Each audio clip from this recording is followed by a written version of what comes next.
Schedule One is one of those games that completely took over the internet out of nowhere. Like, genuinely, for a while, it felt impossible to avoid. Everywhere I looked, somebody was playing it. Twitch streamers, TikTok clips, YouTube videos, and even Discord calls. Everybody suddenly became obsessed with this game. And honestly, when I first saw it, I kind of assumed it was going to be one of those trend games. You know, the type everybody plays it for 2 weeks, content creators milk it, and then everybody forgets it exists. But after actually spending time with it myself, I couldn't understand why people get hooked.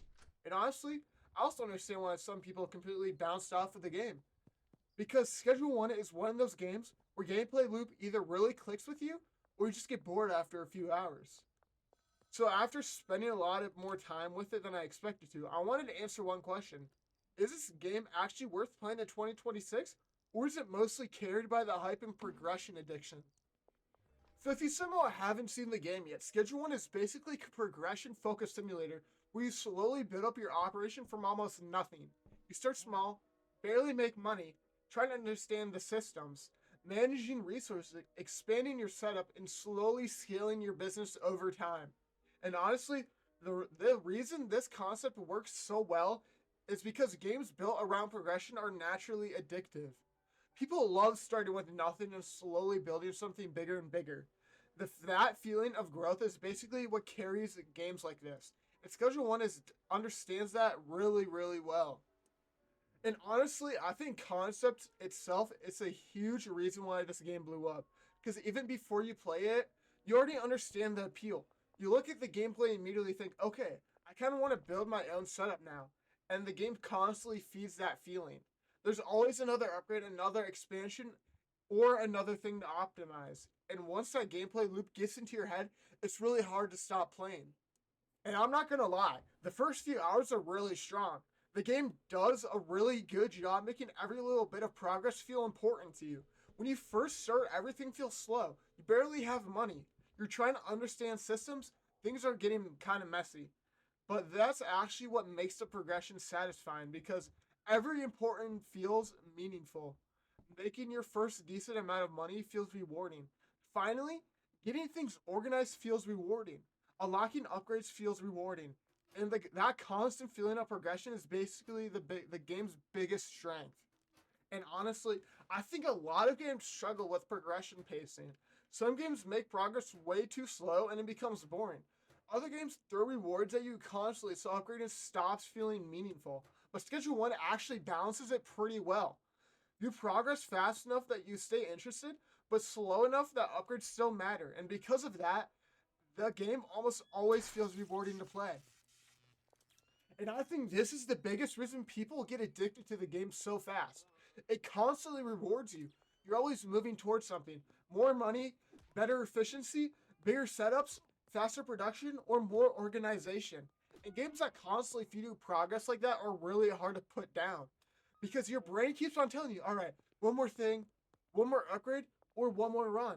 And then suddenly it's like 2 a.m. and you've been playing for way longer than you planned to. And something else I really didn't expect was how relaxed in the game actually can feel. Like, yeah, there are stressful moments in the game, but most of the time, the game is honestly kind of chill. You're just slowly managing things, running through routines, optimizing stuff, and building things up over time. And weirdly enough, that becomes really satisfying and almost becomes a comfort game. You know exactly what your goals are, you know what you need to improve on, and slowly watching everything become smoother feels good. But eventually you start realizing what the actual gameplay loop really is. You're basically making products, selling products, making money, expanding, upgrading, optimizing, and repeating the process over and over again. There's a reason simulators and management games are so addictive. Because even though you're technically doing repetitive tasks, the progression constantly makes those tasks feel rewarding to you. And this game is really dangerous with the whole just one more thing mentality. There were so many times where I planned to go off after like 20 minutes and then suddenly I'm completely reorganizing my setup at 1 in the morning. And the weird part is, the game never really feels intense while you're playing. It's not throwing constant action or crazy moments at you. It just slowly pulls you deeper into the game loop. And honestly, that's probably why it works so well. But obviously, the biggest thing that's gonna decide whether you enjoy this game long term is how much repetition you can tolerate. Because yes, the game absolutely gets repetitive. You're not constantly unlocking huge new mechanics or changing the gameplay dramatically. A lot of the time, you're just becoming more efficient at the systems you already understand. And I think this is where the game really splits people. Some people are going to love that. They will enjoy slowly optimizing everything and making progress over time. But other people are going to realize what the gameplay loop is after a few hours and immediately lose interest. But honestly, the more I played, the more I realized repetition is kind of the entire point. This isn't really a game about nonstop variety. It's not trying to constantly surprise you with massive gameplay changes. It's more about slowly building systems and optimizing them over time. And once I started looking at it that way, I appreciated the game way more than I did before. Because there's something genuinely satisfying about slowly improving efficiency. Like when your setup finally starts running smoothly, that feels good to you. When everything finally starts clicking together and you stop struggling, you actually feel like you earned that progress. And honestly, that feeling carries the game really, really hard. And honestly, if you're playing simulators or management style games before, you probably already know whether this game is for you. Because it has that same gameplay philosophy where the satisfaction comes from optimization and progression. Not action, not a story, not huge cinematic movements, but just slowly building something bigger and bigger over time. And if that's the type of gameplay that clicks with you, this game becomes really easy to sink hours into. And honestly, I think the minigame is where the experience is at its absolute best. Because early on, you're still trying to understand everything. In late game, you've been kind of seen most of what the game offers. But the middle section is where everything starts to feel smooth. You understand the system. You start progressing faster and you stop struggling as much. And the game starts feeling really satisfying. This was probably the point where I had the most fun. There was this one point where I finally got everything running smoothly, and I remember thinking, okay, I've probably seen everything now. But instead of quitting, I spent another couple hours just optimizing things even more. And honestly, that surprised me because normally repetitive games will lose me pretty quick. But Schedule 1 somehow keeps my progression satisfying, even though you still want to improve things. And even every once in a while, the game throws enough chaos at you to break the routine. Something goes wrong, you mess something up, plans fall apart, the cartel goes in front of your raid, you forget to manage something correctly. And honestly, those moments help the game a lot because they stop everything from feeling completely robotic. They break up the gameplay loop just enough to keep things interesting. Now, with that all said, I still think the game's biggest weakness is depth. Because once you fully understand the system, there's not a lot of ton left to discover. The game mostly expands outward instead of deeper. So if you're someone who constantly needs major gameplay changes or brand new mechanics to stay interested, you might eventually hit a wall.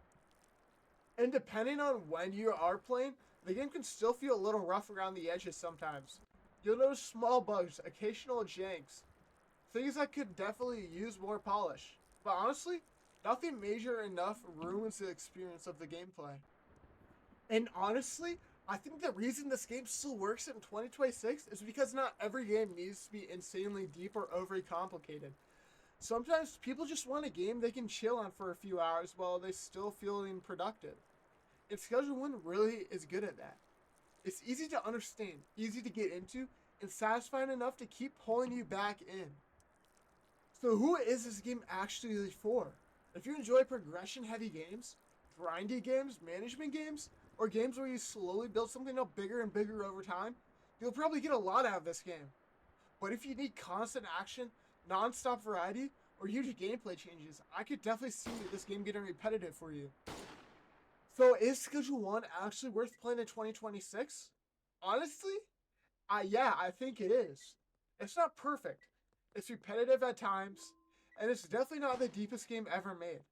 But what it does do, it does really well.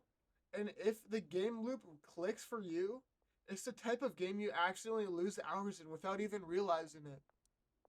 But I want to know what you think. Does Schedule 1 actually keep you hooked long term? Or did you eventually hit the point where the repetition started catching up to you? Because honestly, I think whether this game works for you depends entirely on what type of player you really are. And with all that said, if you enjoy the video, drop a like, comment, subscribe, And join my Discord to see when I go live on Twitch.